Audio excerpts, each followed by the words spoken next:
What's up, everybody? Welcome to Building Our Power. This is Gabby. And Katie. And we're back with another episode. We weren't here last week. It was my birthday week. We are back.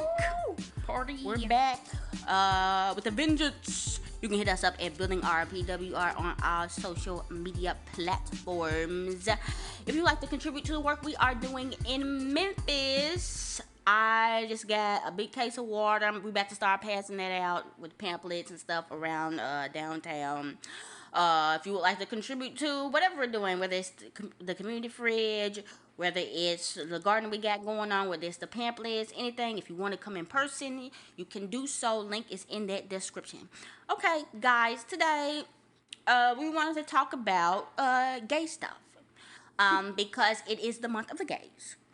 Yes. And you know, it's our time to shine. It's our time to party. Which is why we've been kind of slacking. Right. Actually, me and KT, we went to the Museum of Science and History in Memphis, Tennessee, and they had a gay exhibit about the gay rights movement, The history of gay rights, and all that types of things. Would you like to tell people a little bit about what you saw and what you learned? Yeah, so basically, they start off with Stonewall riots.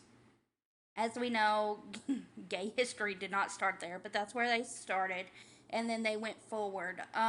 They also talked a little bit about grassroots movements in Memphis, but it was basically just this is who started it, and that was it. They also talked a little bit about how lesbians came together and helped during the AIDS crisis, and then they also created their own little feminist side of the movement and things like that. But overall, I really did not learn much. I mostly learned or was reinforced. I basically was being reinforced with the idea of gay liberation as a liberal means. You know, it wasn't really like a radical type of museum or whatever. Okay.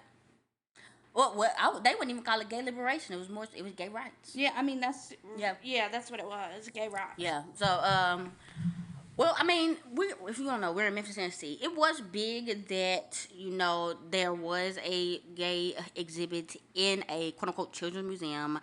I'm sure people protested, but yes, it was lacking, and I don't know what I expected it to be.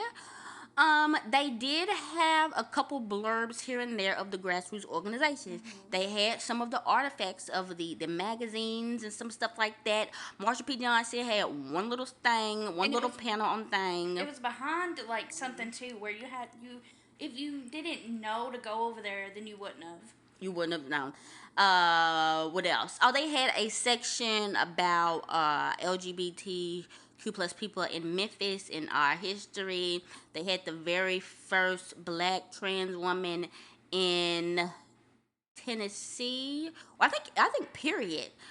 In Memphis, who spoke out against the Memphis riots in 1800 and something. She was a freed black person. That's when slavery was still around.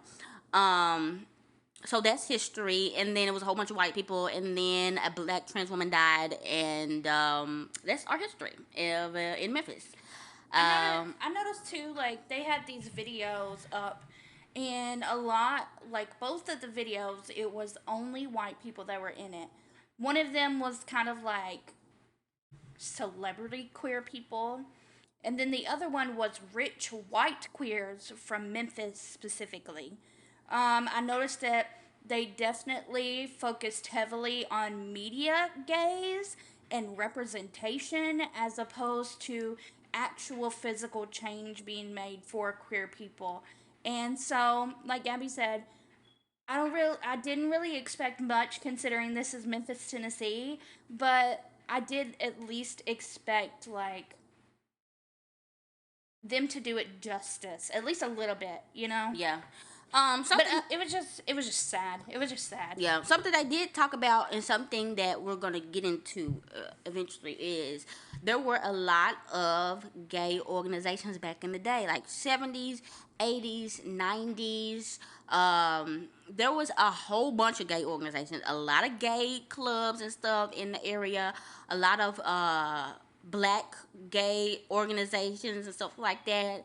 And now there is absolutely nothing. We have Out Memphis, a nonprofit, and It's run by white people. Then we have the Tri-State Black Pride. It's a nonprofit. Like everything is, there's no more grassroots stuff anymore.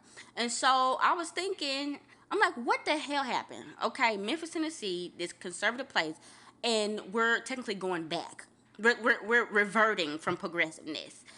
So we wanted to see like what has happened, because just in a gay history period, there was a time where it was just super radical, and folks was out here trying to challenge the state, challenge capitalism, Right. and now we're here. I want to kind of go back to something that was interesting to me and to you, and what we heavily noticed in the museum. This is back on the museum a little bit. Memphis is a majority black city, and the entire museum was literally, it was probably, I would say like 95%, 97% white. Yeah. Everything, every person they talked about was white. Yep. Yep. Even when they were talking about the orgs, and I say, yeah, there was black orgs and stuff like that, there still was, it was mainly white people. It was mainly white people on the billboards, white people in the pictures, white stuff on the pamphlets and stuff like that. And okay, you could say that, okay, maybe black people weren't able to live out, but black people were there. Like, you didn't take your time to even investigate Literally. and talk to no black queer people and find the underground shit. You talking about stuff that was already mainstream, people already saw. Like, I don't know. And then there was also there was these cringy things, and I think I took some pictures of them where like it was what kind of like cardstock paper in rainbow, and then there was a little sign beside it that said, "Tell us about choose red paper and tell us about your first love." The second one, "When did you come out in yellow?" And then there was this camera, which was also extremely weird, cringy, and also reminded me of state surveillance, where they wanted you to talk into the camera and tell your story about coming out. Well, they didn't tell you where it was gonna go. They I didn't was tell just you. like, what? Like, this is just so, it was just so cringy, because had this been heterosexuals, do you really honestly think they would have had some rainbow cardstock out so that you could write, "Who was your first love?" I mean, even if they did, that's not the point. It's just weird. The whole point is the whole plot has been missed, and that's what Literally. we're about to talk about, because the movement has been so diluted.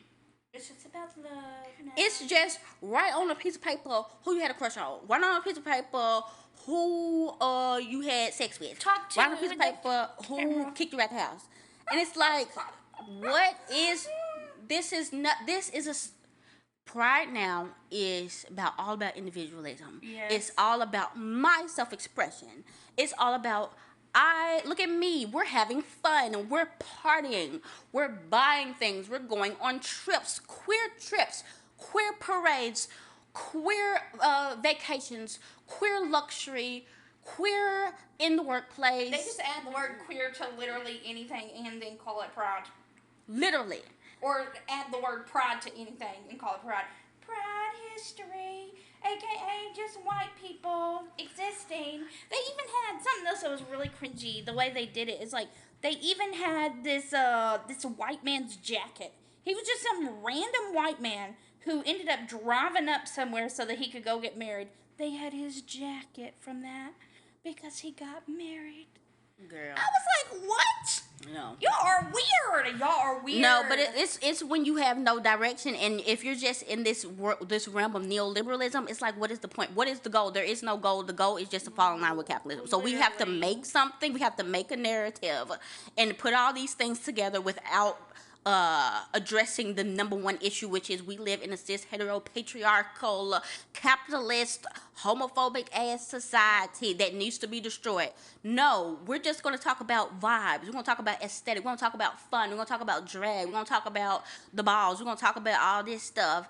And there's nothing. It's like, okay, we're just existing. Now what? And yeah. So we're going to talk about that. One more thing that is very, very interesting. Type in rainbow capitalism on Google.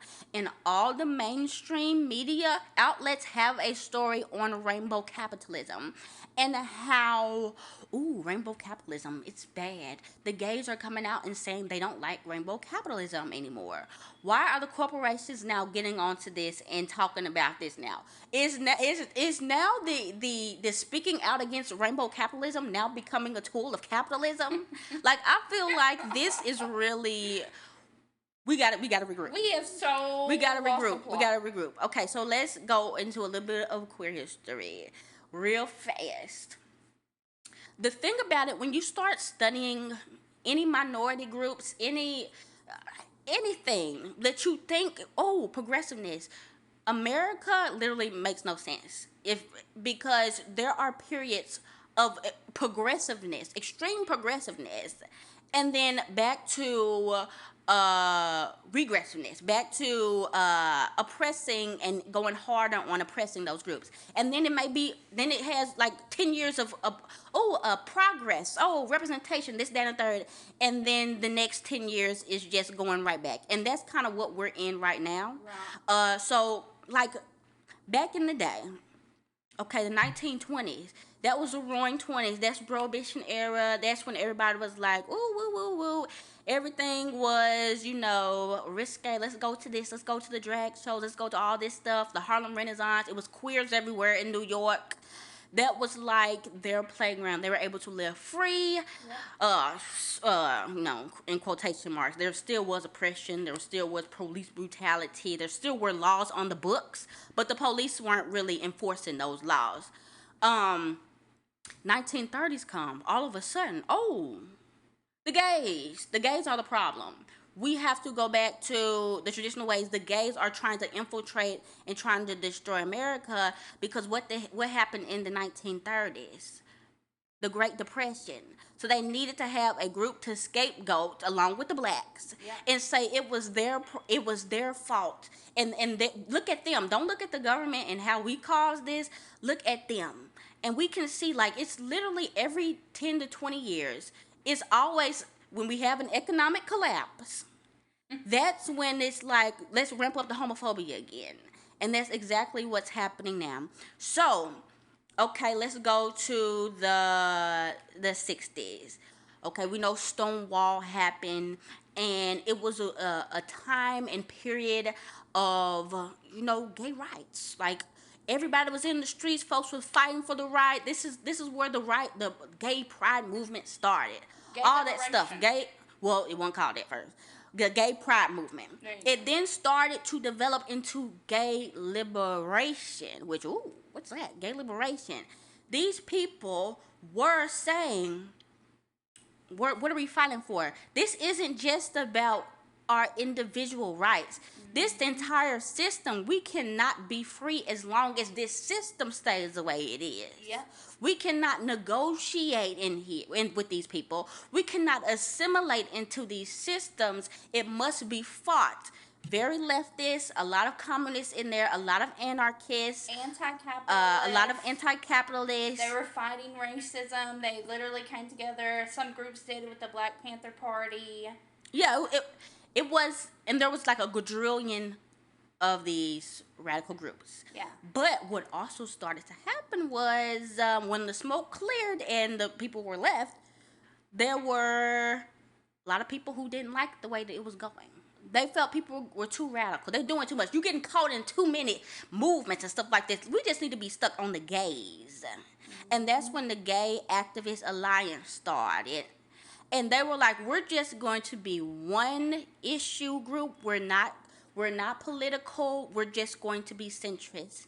And that started to become the dominating voice of the gay rights movement, because majority of these people had money.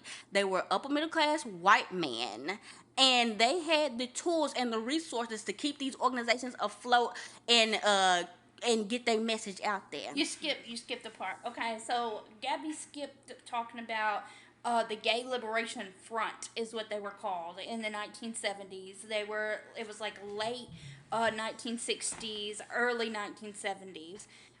Where basically, like we were talking about, like we got to name them. Basically, they were definitely anti-capitalist, anti-racism, like literally all of that. They were trying to have liberation from this capitalist system. And then came a split. Right, the GAA. Yeah, that's where the GEA came. GAA came. And yeah. so, like I said, that's what started to be the dominating thing, because a lot of these organizations started to split. Because think about even the George Floyd protests, guys. Let's think about that. Think about how many people were on the streets, and now that smoke cleared, how many people still in the fight? Yeah. Because you get people. Riots are very good at galvanizing a huge group of people.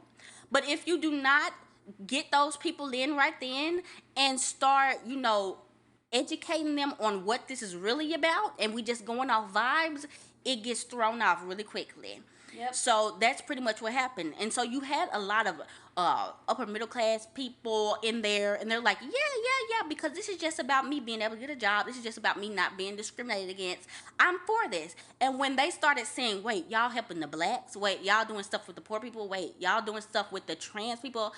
I didn't come for this. I don't want to do this. And so that's just what happened.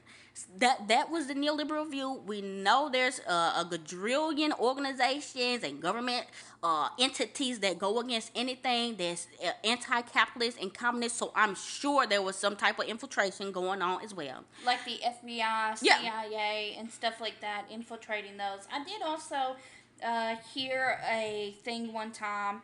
I don't know. I can't remember where it was from. If I can find it, then I'll post it in the section below. But somebody had said that gays are the new communists. And they were just basically talking about how queer people in the early 70s, late 1960s were actually trying and pretty much were making a physical difference. But then all of a sudden, like Gabby said, here come the neoliberals, and they end up co-opting the grassroots movement. And that's something that we literally see, just like Gabby said, within George Floyd, Breonna Taylor, literally any grassroots movement that comes along, it will literally always be co-opted by neoliberals or by capitalists. Even there was a magazine called The Advocate that we read about that was a prominently queer anti-capitalist magazine. It ended up becoming or being bought out by a capitalist, by a banking firm guy, basically. Yep. And now it's The Advocate. Now it's The Advocate. Now it's a huge, gigantic magazine. With straight people and queer people and capitalism. Exactly. Yeah. And so that's something we really need to focus on, I feel like, is like when we do talk about gay liberation, when we talk about being queer and things like that, we have to remember that being queer also means that you must fight for other marginalized groups, other oppressed groups' liberation as well. We are not just here for individual types of situations. No, this is a long-term mass movement that has to come together and has to mobilize people. Yeah, I think people have gotten complacent, and that's kind of what we're going to. Like, with the neoliberals taking over, with them having the money influences to influence the media to be in charge and the voice of the people, of the gays, they were able to make it seem like the only thing gays wanted to be was accepted in the workplace. They want to work in corporate America. They're not going to try to hit on you. All they want to do is get married and have the nuclear family model the way that they can have it. Right, what was that? And that's when I'm going off tangent, but what was that tweet that you saw I was about to go to Oh, that. you were going to that. But okay. before I went to that, I was going to say that that was the main thing. And actually, one of the lady who actually got marriage equality, who actually was a Supreme Court case that got marriage equality passed for everybody in America, she was this super rich ass lesbian lady who literally, that was her whole goal. Her goal was, she was rich. She wanted to get the rights over the estate taxes. She wanted to be able to, I mean, that's okay, be able to get the taxes of her partner after her partner died and stuff like that. And I mean, people are able to get married if that's what you want to do. Whoop de doo. But literally, she had all that money and influence, and that's the only thing she fought for. Her own individual want to get her little taxes and stuff, and to get married. And that's the story. And now we don't have to fight for nothing ever again. But you would notice how they make it into like a, oh, you got gay rights, and now all of a sudden you can get married. You're like the rest of us. Ah. But really, that's not what she was fighting for. She literally was not fighting for actual marriage. She was fighting for taxes and for money, essentially, for having the right to have money. But even then, I mean, if we go back to what we talked about with the nuclear family, that is the point as well. Correct. Now you see, there's a lot of people with money, a lot of people that have those resources are able to have children, adopt them either through IVF, have their own kids, and they too are able to play into this corporations and the capitalism where we talked about. These nuclear family models are great for capitalism. Yeah. Because they keep you tied to companies, because you got to feed your children. You got to make sure you have a roof over your head with your spouse. And so it's actually great. It's good that we have these models of families now, because now y'all ain't just running around going from job to job and skipping around and going from state to state no more. Now we have a dedicated workforce of not only professionals but working class people that now have more bills and more responsibilities. So that's one part of it. But yes, let's go back to this tweet that I saw yesterday, and that really spurred this whole conversation. It spurred this whole thing because there's something about seeing people, and it's always white people, that retweet this stuff about, oh, they're coming for the LGBTQ community. They're coming for us. They're coming for our rights. They're gonna take away our rights. They say that we don't belong here. They're coming for us. It's about to be the Holocaust. Like, first of all, y'all don't read history, and then you don't even know what's going on in America. Apparently, all this stuff is literally it's never ceased to be happening. Literally. So something that I saw was a tweet about the Air Force that had these folks running, and somebody had the gay flag behind them, and they were talking about pride in all who serve. Yes, gay people in the Air Force. So somebody quote retweeted it, Conceptual James, and said, "Carrying the flag of a hostile enemy in the military. Shame." Okay. And so this guy, Purple CHRAIN, said, "The right is now openly describing the pride flag as, quote, the flag of a hostile enemy to the United States, just in case you're tracking escalating rhetoric that positions LGBT people as traitors to society." Oh my God, they're insufferable. White, rich queers are insufferable. Y'all sick. Y'all get on my nerves.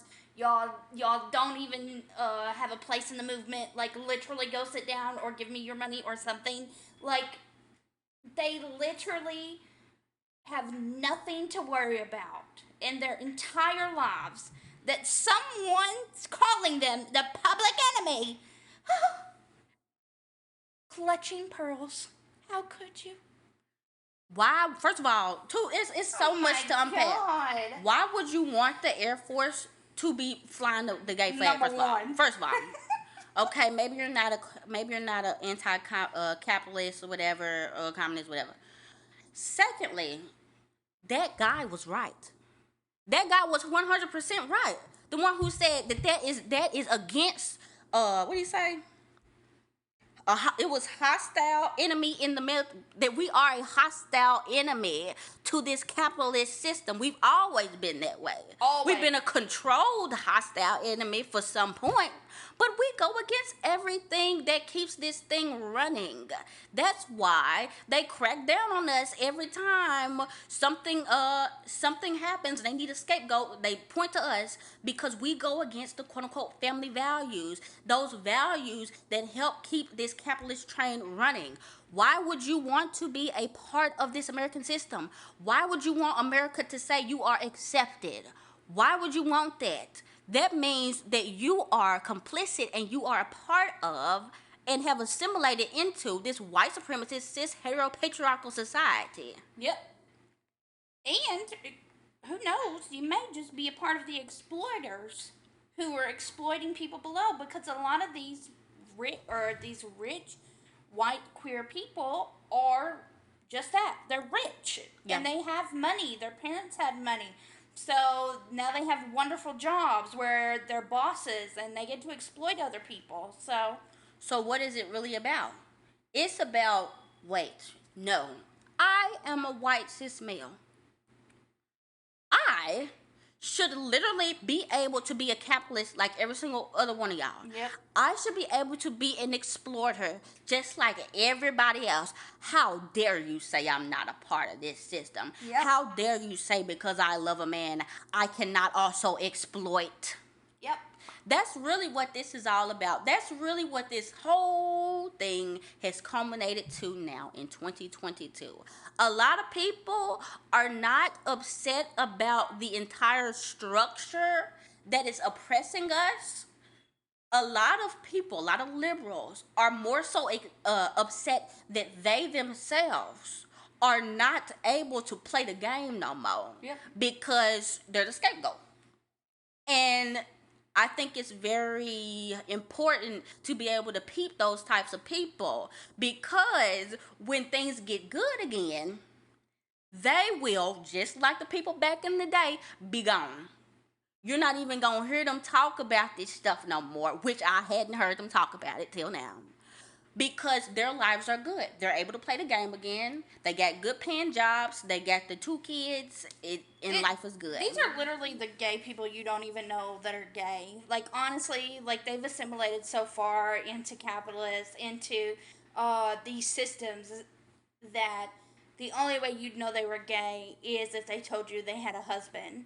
And so, a lot of these people, too, I feel like, they've lived their lives so much underneath assimilation, they've lost the plot. There was no plot for them to begin with. There was no plot. Yeah. There was no plot because they had all been torn down by that time. They also, are oftentimes the only time they really talk about Pride and Stonewall and things like that, you'll notice is, during Pride Month.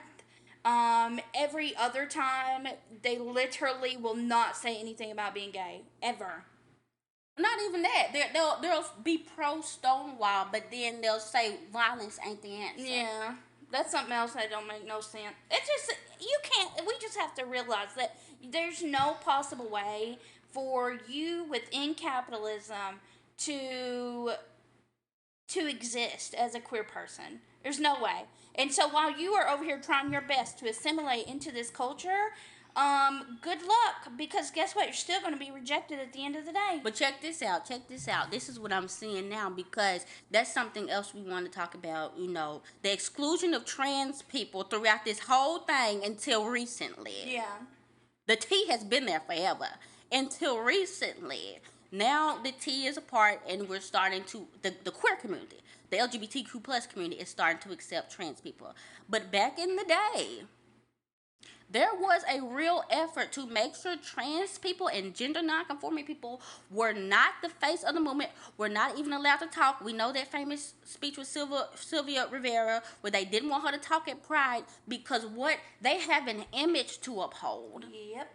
The image to uphold is we're just like you. We can assimilate into this country. We're just like you. We just love different people. Yeah. But I can dress like you. I can act like you. I can go to the same church. I can do all these things. But the transgender people, they make us look bad because they don't fit into that. It's sick. It's sick all the way around. Because that makes no sense. It makes sense if If your you're- goal is to assimilate. It makes sense if you're a white supremacist too. So Yeah. And if you're literally one step from being the standard. Yeah. It makes perfect sense. So yeah, the plot has definitely been lost because poor people have been left. Poor people, poor gay people, poor trans people have been left in the dust. They outside here in the sun. Black people, we don't even be on the stuff. We just started to be on the billboards and stuff.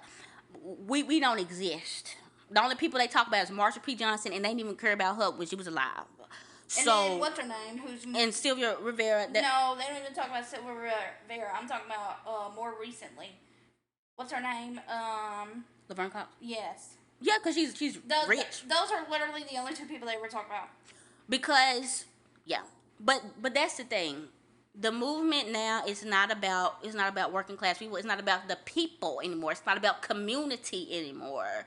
Because as you see on Twitter, there's everywhere you turn, there's somebody that is a part of the community that needs rent money, that needs food, that needs clothing, that needs shelter, and people are crying because the white people don't want our flag in the military. There's people still getting kicked out of their house. There's people still getting killed in America for coming out. And y'all are over here worried about a flag. The plot has been lost. This whole thing, I don't know if it needs a new name or what, but I don't associate with that. I feel like at this point it's beyond saving for me because the corporations have gotten into it and it's just nasty now. I agree. Yeah. I mean, that's pretty much all I gotta say. So what do you think can be done? I mean, grassroots type situation. I'm sure there are trans youth in your community right now who are out on the street. I'm sure there are gay youth, there are lesbian youth, there are literally children who have been removed from their houses, who have been kicked out, who have been made to feel unloved, uncared for, all types of situations. Start with them, build community with them and with older queer people, elder queer people. I'm sure there are tons of queer elders who we just have not talked to or heard from that can give us pieces of information. But ultimately, you have to build that community back, and you have to gain trust within each other in order for us to be able to make any type of substantial difference. Yeah, that's the thing. It's a lot of, because of the diluting of everything, the individualism, everything. It's a lot of fractions in our community. It's a lot of distrust of people, and so I'm going out of my way personally to try to just build community with more black queer people in this city. Yes. Because the discrimination we go through is out of this world. And we literally are all we have. And nobody's finna save us. No group. No whatever. So just like with everything, you have to organize and you have to come together as a collective to protect each other and to get this stuff done. Yeah. Now, as far as the straight people that may be listening to this, the communist people and the anarchists in America have not always had the best relationship with the gay community because they thought it was bourgeoisie for some reason. Literally. But now, well, things have changed. So as far as you go, it's the same thing like we say with just the black community or minority communities in general. Monetary support is needed.